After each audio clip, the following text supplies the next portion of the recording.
मी योगिता आयरे या गावची सरपंच आणि आज आपण जी ज्योत मशाल घेऊन आज इथे नामदार दादा भुसे साहेबांच्या हातचे आज पूजा केलेली आहे आणि ज्योत ही चंदनपुरी गावाला नेण्यात येत आहे। आज त्याचप्रमाणे आणि गाव जे खंडेराव महाराजांचे मुकुट असतात ते सुद्धा आज आपण जेजुरीहून चंदनपुरी गावात आणि त्याचप्रमाणे उद्या पूजा करून त्यांच्या मूर्तीवर ते मुकुट चढवण्यात येणार आहे।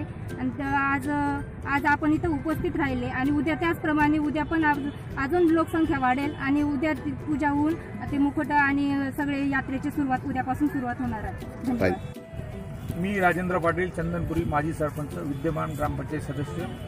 ही जी ज्योत सुरुवात झाली आहे या ज्योतीला आज 10 वर्ष पूर्ण होत आहे। सुरुवात आपणच केली, आता त्या रूटिंग आता सुरू झालेली आहे। ती ज्योत आज चौफुली येथे आली। त्या ज्योतसाठी माननीय नामदार दादासाहेब भुसे त्यांच्या हस्ते पूजा झाली ज्योतीची आणि इथून आता मिरवणूक चंदनपुरी गावात जाणार आहे। तसेच उद्या पौर्णिमाचा पालखीचा कार्यक्रम असेल, देवाचे मुखवटे पूर्ण गावात मिरवून मग ती महापूजा होते। धन्यवाद। कैलास मारू, मी कैलास मारू पवार, माजी सरपंच चंदनपुरी। गेल्या 20-25 वर्षापासून आम्ही ग्रामपंचायतीवर म्हणजे निवडून येतो। माझे समर्थ साथ राजेंद्र पाटील आणि आमचे मार्गदर्शक नामदार दादासाहेब भुसे आणि विद्यमान आता सरपंच आणि ग्रामपंचायत बॉडी राजेंद्र पाटील यांच्या उपस्थित आणि यांच्या हाताने जेजुरीहून ही ज्योत कार्यक्रम चालू केलेला आहे। परंतु आज 10 वर्ष झाले। 10 वर्षामध्ये एकही वर्ष खंडित नाही आणि उत्सव वाढत चाललेला आहे। हा चंदनपुरीचा पाहुणा आहे जय मल्हार आमचा खंडेराव महाराज। आज वाजत गाजत ही ज्योत व मुकुट आज आमच्या गावात जात आहे आणि उद्या पुष पौर्णिमा पालखी सकाळी 7-9 वाजेपासून चालू होईल, 11 वाजेपर्यंत विद्यमान नामदार दादासाहेब भुसे आणि आमच्या गावातील सर्व नागरिक ज्येष्ठ मंडळी सगळे उपस्थित राहणार आहे आणि संबंध महाराष्ट्र या यात्रेला येत असतात। धन्यवाद।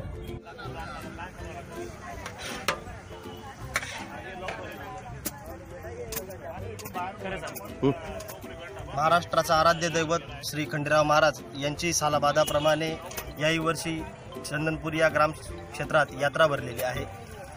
सदरची यात्रेचा पहिला दिवस उद्या असल्यामुळे दरवर्षीप्रमाणे येणारी ज्योत जी जेजुरीहून आणली जाते ती ज्योत यावर्षी देखील जेजुरीहून आणलेली आहे आणि सदर ज्योत येत असताना दरवर्षीप्रमाणे ती ज्योत आपल्या या ठिकाणी थांबते।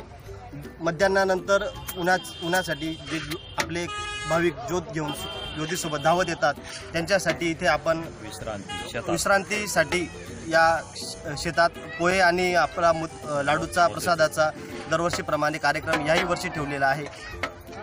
आपण सर्वजण जाणतातच की मल्हार मालिकेनंतर श्री चंदनपुरी या ग्राम क्षेत्राचं संपूर्ण महाराष्ट्रभर जो काही प्रसार झालेला आहे, जी काही जाहिरात झालेली आहे तेव्हापासून या चंदनपुरी क्षेत्राबद्दल संपूर्ण महाराष्ट्रात एक वेगळ्या प्रकारचं आकर्षण निर्माण झालेलं आहे आणि त्या मालिकेनंतर इथे येणारा भाविकांचा जो स्रोत आहे त्यात भरपूर प्रमाणात वाढ झालेली आहे।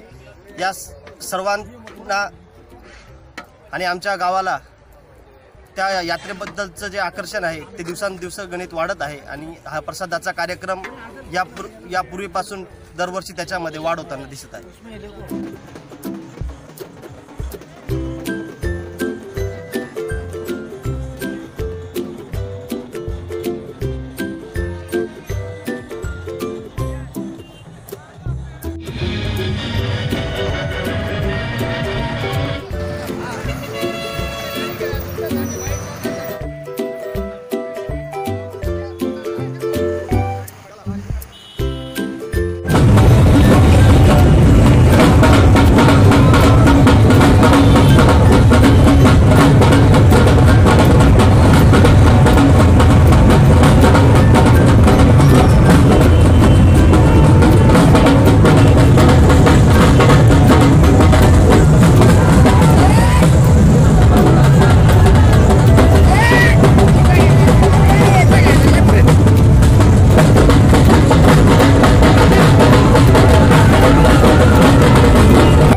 पहिले